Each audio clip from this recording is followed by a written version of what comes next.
आज की इस कक्षा के अंदर हम लोग बात करने वाले हैं कंस्ट्रेंट के साथ में।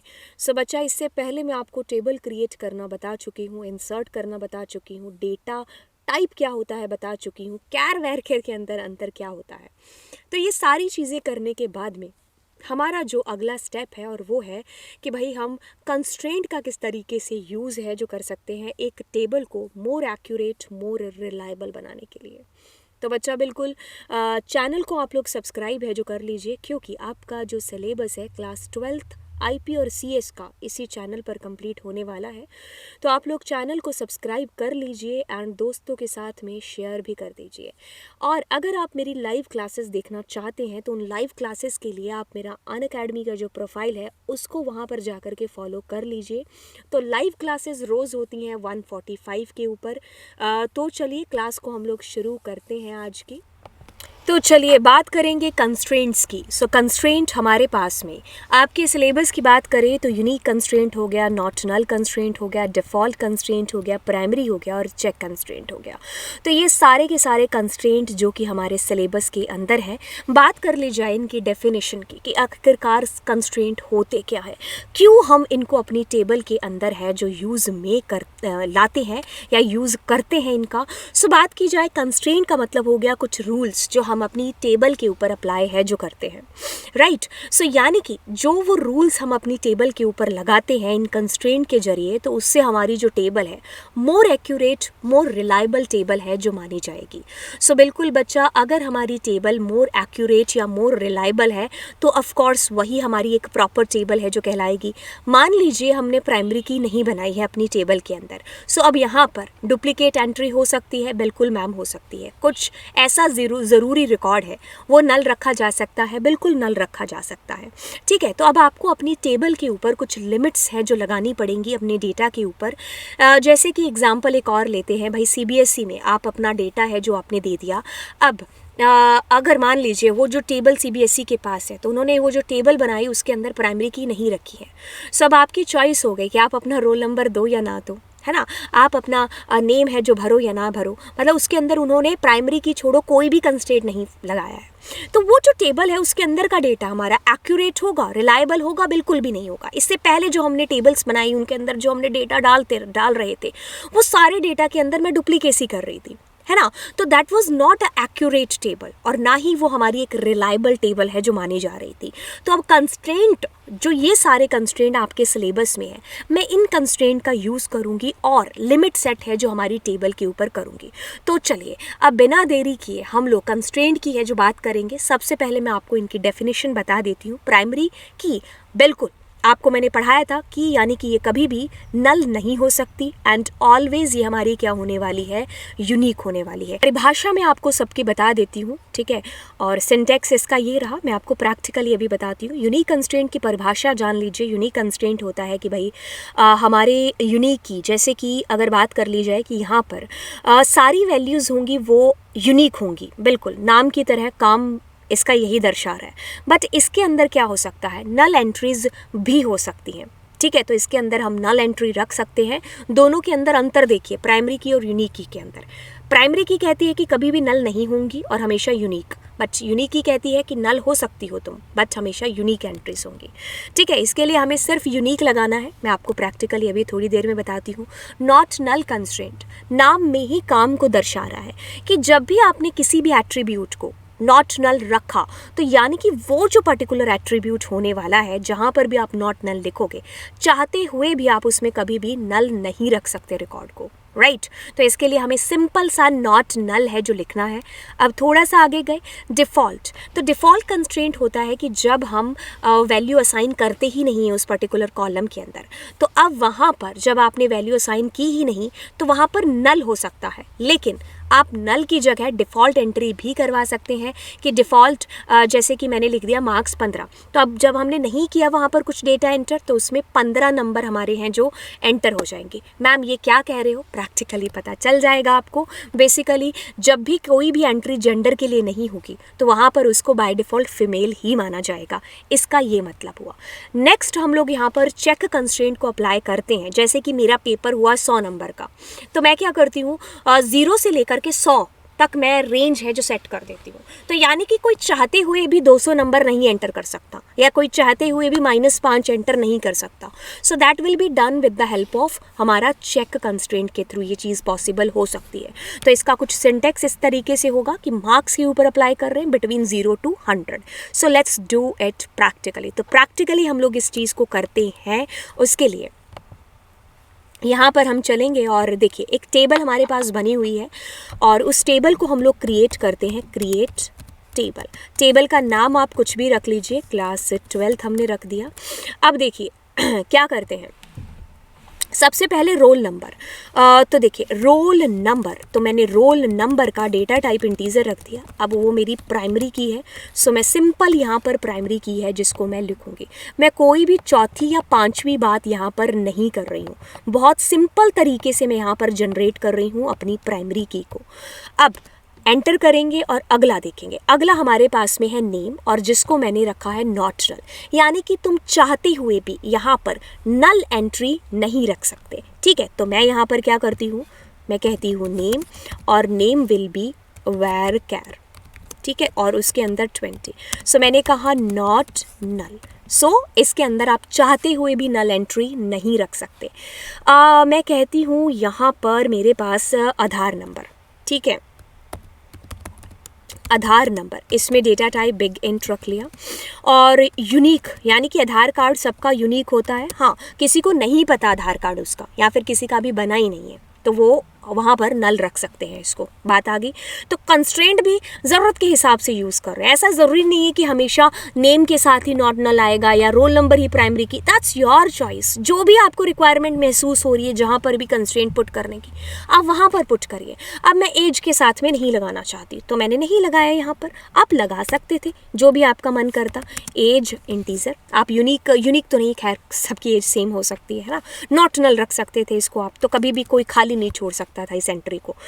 डेट ऑफ बर्थ के अंदर, तो मैंने डेट ऑफ बर्थ में चेक कंस्ट्रेंट कर दिया। तो डेट ऑफ बर्थ में मैं कह रही हूँ उसका डेटा टाइप होगा वो डेट होगा। ठीक है, अब मैं यहाँ पर चेक कंस्ट्रेंट, तो ज़रूरी नहीं कि आप कैपिटल में लिखें, आप किसी भी में लिख सकते थे, DOB। और मैंने कह दिया date of birth should be between किसका, 2000 से लेकर के होना चाहिए। बिटवीन के साथ हमेशा एंड होता है यूज़। 2016 तक एंट्री होनी चाहिए। एक सेकेंड, 2016 और 2016 16 है ना। चलिए, अब हमारे पास अगला क्या आ रहा है, एक सेकेंड, अगला डेटा टाइप क्या आ रहा है, एक बार रुकिएगा, इसको थोड़ा सा छोटा करने दीजिए। अगला जो डेटा टाइप और एट्रीब्यूट कौन सा आ रहा है डेट ऑफ बर्थ के बाद, guys we have marks. So marks के अंदर मैंने लिखा फ्लोट, जिसका मतलब फ्लोट 4 कॉमा का मैं आपको काफ़ी बार बता चुकी हूँ इस सीरीज़ के अंदर। और मैंने इसको लिख दिया डिफ़ॉल्ट। ठीक है, तो डिफ़ॉल्ट में मैंने लिख दिया कि भाई नंबर इसके आ जाए 15.0। ठीक है, डबल कोट्स में नहीं लिखना था, वो गलती से लिख गया। एग्ज़ाम टाइम, सो एग्ज़ाम टाइम में the data type will be time. ठीक है, अब हम नीचे आते हैं और हम कहते हैं जेंडर। तो जेंडर हमने रख दिया यहाँ पर कैर एंड 1। और यहाँ पर आप डिफ़ॉल्ट रखना चाहो ओके, नहीं रखना चाहते दैट्स टोटली फाइन। सो इसको एक बार कॉपी करेंगे बट इसके अंदर इसको पहले रीचेक भी कर लेते हैं और आपको समझा भी देती हूँ। तो देखिए क्या चीज़ हो रही है। एट्रीब्यूट, उसका डेटा टाइप और constraint, attribute data type constraint, attribute data type constraint, attribute data type, ये दोनों ज़रूरी है। कंस्ट्रेंट आप अपनी मर्ज़ी से सेट कर सकते हो। यहाँ पर एट्रीब्यूट डेटा टाइप कंस्ट्रेंट हमने लगा दिया जो हमारे मन में था, मतलब जैसी ज़रूरत महसूस हो रही थी। एट्रीब्यूट डेटा टाइप और constraint, attribute data type, attribute और डेटा टाइप। तो अब हम यहाँ पर अपना MySQL जिसको हम ओपन कर लेते हैं।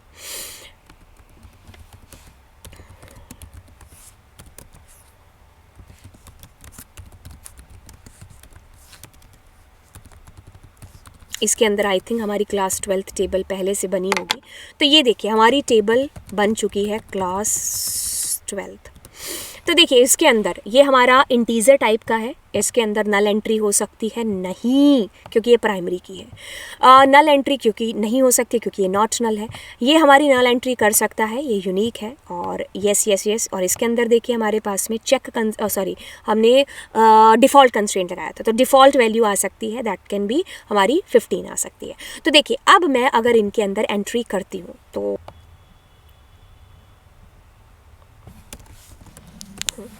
तो चलिए अब इंसर्ट हम लोग इसके अंदर करते हैं, इसको थोड़ा सा बड़ा कर लेते हैं, ठीक है। तो देखिए इंसर्ट के अंदर हम इंसर्ट टेबल इंसर्ट इनटू करेंगे, तो इंसर्ट इनटू बड़ा कर लेते हैं इसको, तो आपको पता चलेगा इंसर्ट इनटू क्लास 12th, ठीक है। तो क्या इंसर्ट करना है मैम, मुझे वैल्यूज़ को इंसर्ट करना है, सेमीकोलन लगा देते हैं। वैल्यूज़ के अंदर सबसे पहले roll number always must be unique, पहली एंट्री है तो कोई टेंशन वाली बात नहीं।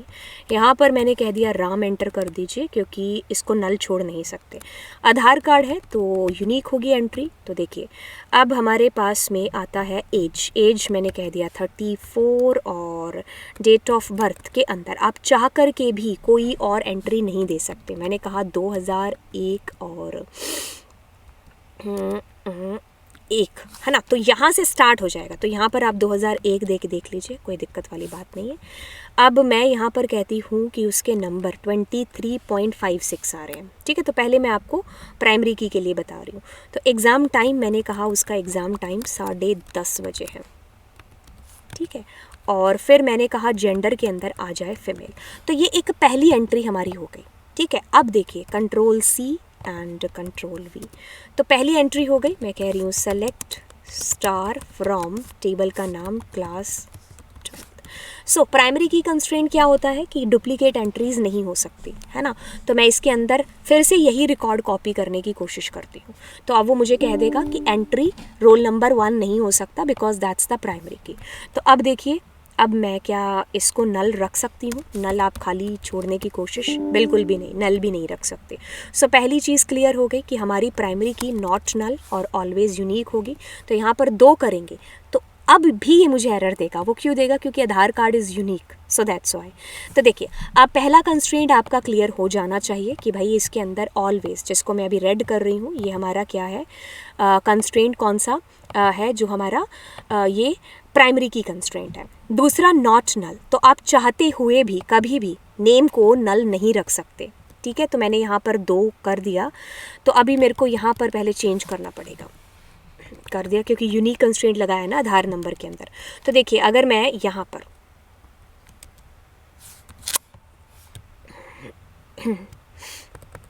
यहाँ पर अगर मैं नल रखूँगी तो ये मुझे कहेगा नेम को कभी भी नल नहीं रख सकते। क्यों नहीं रख सकते, क्योंकि नेम हमारा क्या है, नॉट नल कंस्ट्रेंट है।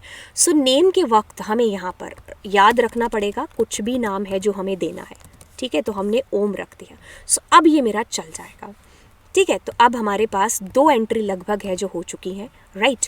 ये हमारा कंस्ट्रेंट नंबर 2 हुआ, कौन सा, ये वाला, ठीक है। तो इसके अंदर हम नाम को चाहते हुए भी कभी भी नल रख नहीं सकते। तीसरा कंस्ट्रेंट हमारा आता है यूनिक कंस्ट्रेंट कहता है कि भाई आप नल एंट्रीज कर दो, ठीक है। पहली बात हम इसकी मान लेते हैं, नल एंट्रीज कर दो। सो सबसे पहले हमें प्राइमरी की हटानी पड़ेगी, यूनिक करनी पड़ेगी, राम चलेगा। यहाँ पर अब मैं अगर इसको नल रख रही हूँ, ठीक है, तो इसको कोई परहेज नहीं होना चाहिए, पहली बात नल के तौर पर। तो देखिए नल के अंदर इसने खाली हमें साफ साफ कह दिया करो एंट्री। लेकिन अब पहले प्राइमरी की को चेंज करते हैं, क्योंकि प्राइमरी की एक बार 3 रिकॉर्ड आ चुके, मतलब 4 रिकॉर्ड आ चुके हैं, है ना। तो यहाँ 3 रिकॉर्ड आ चुके, तो चौथा है। तो अब यहाँ पर मैं दोबारा से चाहते हुए भी सेम एंट्री नहीं कर सकती, क्योंकि क्या कह रहा है कि आधार नंबर हमारा डुप्लीकेट एंट्री कर रहे हो, तो क्योंकि आपने क्या कहा, यूनिक, ठीक है। सो अब आपको इस आधार नंबर को कुछ चेंज करना पड़ेगा इसके अंदर। मैंने 30 किया, तो अब इसको जा कर के तसल्ली मिली कि हाँ अब यूनिक है, तो अब हमारा ये एंटर हो चुका है। तो ये हमारा नेक्स्ट वाला जो था यूनिक, ये आपको समझ में आ जाना चाहिए, ठीक है। इसको वाइट करें, कहाँ से, हाँ यहाँ से, ठीक है। तो ये आपको क्लियर हो गया। अब एज है, एज के अंदर कोई कंस्ट्रेंट सेट नहीं है। अब देख लीजिए चेक कंस्ट्रेंट। तो चेक कंस्ट्रेंट के अंदर गाइस बड़े ही ध्यान से सुनिए, सबसे पहले हम चेंज करेंगे यहाँ पर प्राइमरी की 5 कर देते हैं इसको, और यहाँ पर यूनिक की एक टाइम पर नल आ सकता है, 2 बार 3 बार नाम हमारा नॉट नल था, नल नहीं रख सकते है ना, तो ठीक है। अब डेट ऑफ बर्थ मेरे क्या था, कंस्ट्रेंट सेट किया था कि 2001 से लेकर के शायद 1 से था क्या, 2016 था, नहीं 2000 से लेकर के 2016, तो मैं यहाँ पर 2022 करने की कोशिश करती हूँ। सो गाइस ये क्या बोलने वाला है, ये बोलने वाला है चेक कंस्ट्रेंट का जो रूल है वो आप यहाँ पर तोड़ रहे हो। वो कहता है 2000 से लेकर के 2016 के बीच में ही, यानी कि ये दोनों भी इंक्लूड होंगे। तो अगर आप 2001 भी करते हो तो भी ठीक है, अगर आप 2016 1 करते हो तो भी ठीक है, बट इनसे एक भी दिन का मतलब पीछे नहीं हो सकता, ठीक है। तो कहने का मतलब है 2001 जनवरी से लेकर के सिर्फ 2001 तक ही एंट्री है जो हो सकती है। अब अगर मैं यहाँ पर एंट्री कुछ करूँ 2016, तो ये कर लेगा एंट्री, ठीक है, ठीक है। तो अब मैं अगर इसको प्रिंट कराऊँ तो इसको कोई परहेज नहीं है, अब हम दोबारा से इसको करेंगे, बट उसको करने से पहले प्राइमरी की को चेंज कर देते हैं, और साथ ही साथ हमारा आधार कार्ड वाले को भी, है ना, क्योंकि आधार कार्ड यूनिक कंस्ट्रेंट है ना। तो अब देखिए मैंने किया 2016 और मैंने 1 जनवरी और उसकी 2 तारीख कर दी। सुनिए अब ये इसने कह दिया, मतलब इसको चाहिए कि 2016 जनवरी 1 तक और उधर से 2000 जनवरी 1, है ना। तो ये वाला रूल मतलब ये वाला चेक आपने इसके बीच में लगा दिया। चेक कंस्ट्रेंट अगर मान लीजिए आप मार्क्स के अंदर लगाते, तो मैंने कहा मार्क्स 0 से 100, तो वो आप 0 से 100 के बीच में ही नंबर दे सकते थे, किसी के आप ज़्यादा कम नहीं कर सकते थे उससे, ठीक है। तो ये बात क्लियर हो गई, राइट। तो ये हमारा चेक कंस्ट्रेंट ऐसे काम करता है। अब देखिए हम यहाँ पर एंट्री कर रहे हैं किसकी, मैं कह रही हूँ कि मैं मार्क्स वाले को छोड़ रही हूँ, ठीक है। तो मैं यहाँ पर इंपॉर्टेंट एंट्रीज़ किसकी है, एक तो रोल नंबर की है, ठीक है, और दूसरा नेम की है, ठीक है, और तीसरा मैं यहाँ पर चलिए एंटर कर देती हूँ क्या, यहाँ पर एज, ठीक है, ओके। सो अब ये 3 एंट्रीज़, 2 तो मैंडेटरी होंगी, रोल नंबर हमारा यूनिक होना चाहिए, 5 की जगह 6 आएगा, नाम हमारा कभी भी नल नहीं रह सकता, तो इसीलिए हमने यहाँ पर कुछ एंट्री करनी ही पड़ेगी नाम की, ऊपर करूँ थोड़ा सा, हाँ। और तीसरी एंट्री मैंने कहा एज की, तो एज मैं यहाँ पर उसकी 34 एंटर कर रही हूँ, बाकी सारी एंट्रीज़ मैं नहीं कर रही हूँ। तो मैं यहाँ पर ये चीज़ समझाना चाह रही हूँ कि अगर अब मैं इसको रन करती हूँ, पहली बात तो प्रॉब्लम क्या आ गई एज के अंदर, ओहो सॉरी कॉमा लगा दी तो देखिए अब अगर मैं यहाँ पर सेलेक्ट स्टार करूँगी तो देखिए यहाँ पर बाय डिफ़ॉल्ट 15 इज़ कमिंग, जबकि हमने 15 तो एंटर किया ही नहीं था। तो यानी कि जब आप मार्क्स एंटर नहीं करोगे तो वो बाय डिफ़ॉल्ट उनको फ्री में 15 नंबर दे देगा, क्योंकि आपने यहाँ पर डिफ़ॉल्ट में 15 सेट कर रखा है, ठीक है। तो ये हमारी ये सारी एंट्रीज हो गई किसकी, डिफ़ॉल्ट की। तो डिफ़ॉल्ट 15 आपने सेट करा हुआ है यहाँ पर। समझ में आई चीज़ आपको कि कंस्ट्रेंट रूल्स हम अपनी टेबल के ऊपर लगा रहे हैं। तो प्राइमरी की अपना काम करेगी, नॉट नल अपना काम करेगा, यूनिक की अपना काम करेगी, चेक कंस्ट्रेंट के थ्रू आप लिमिट सेट करोगी, यहाँ से यहाँ तक एंट्री होनी चाहिए। डिफ़ॉल्ट अगर उसने एंट्री छोड़ दी तो तुम ये एंट्री कर देना, ठीक है। तो ये सारे कंस्ट्रेंट हो गए हमारे यहाँ पर। आपको क्या चीज़ समझ में आई यहाँ पर, ठीक है। तो ये आपको यहाँ पर जो है अच्छे से इसको प्रैक्टिकली कर लेना, राइट। तो ये हमारे सारे के सारे कंस्ट्रेंट हैं। प्राइमरी की constraint not null and always unique, not null में चाहते हुए भी आप कभी उसको खाली नहीं छोड़ सकते, जिस भी एट्रीब्यूट को आप रख रहे हो। यूनिक की के अंदर क्या होगा, ऑलवेज यूनिक बट नल हो सकता है। मैंने आपके सामने कितने सारे नल डाले इसके अंदर। और चेक कंस्ट्रेंट एक रेंज फिक्स कर रहा है, यहाँ से यहाँ तक ही एंट्री होगी। तो जैसे कि डेट ऑफ बर्थ हो गया, डेट ऑफ ज्वाइनिंग की, भाई मुझे 2016 से 2022 तक के लोगों की एंड जो ज्वाइन हुए हैं उनका रिकॉर्ड दिखा दो, है ना। तो वो उस मतलब दिखा दो का मतलब है कि उतनी एंट्री है जो हो सकती है ना। फिर डिफ़ॉल्ट का मतलब है कि जब यूज़र ने एंट्री नहीं की तो उस टाइम पर आप उस डिफ़ॉल्ट को, उस वैल्यू को डाल सकते हो, राइट। तो फाइनली हमारा डेटा जा करके ये हमारी टेबल के अंदर आता है, ठीक है। तो आई होप बच्चा आपको ये चीज़ क्लियर हो गई होगी। ये हमारे सारे के सारे कंस्ट्रेंट है एंड अपने विचारों को कमेंट सेक्शन के अंदर ज़रूर डाल करके बताना एंड चैनल को सब्सक्राइब कर दीजिए, ठीक है। आप ही का चैनल है और बहुत जल्द हम लोग यहाँ पर एक बहुत बड़ा गिव अवे है जिसको अनाउंस करने वाले हैं एंड जल्दी से जल्दी अपने दोस्तों के साथ में जो है इस चैनल को शेयर करो और सब्सक्राइबर्स हैं जो बढ़ाने में मेरी हेल्प है जो आप लोग करो एंड बिल्कुल मिलेंगे आपको अगले लेक्चर के अंदर। थैंक यू सो मच बच्चा। लाइव क्लासेस आप अनअकैडमी के ऊपर जिनका आनंद, जिनका मज़ा है, जो आप उठा सकते हो, राइट। तो चलिए फिर मिलते हैं नेक्स्ट लेक्चर के अंदर। Bye bye.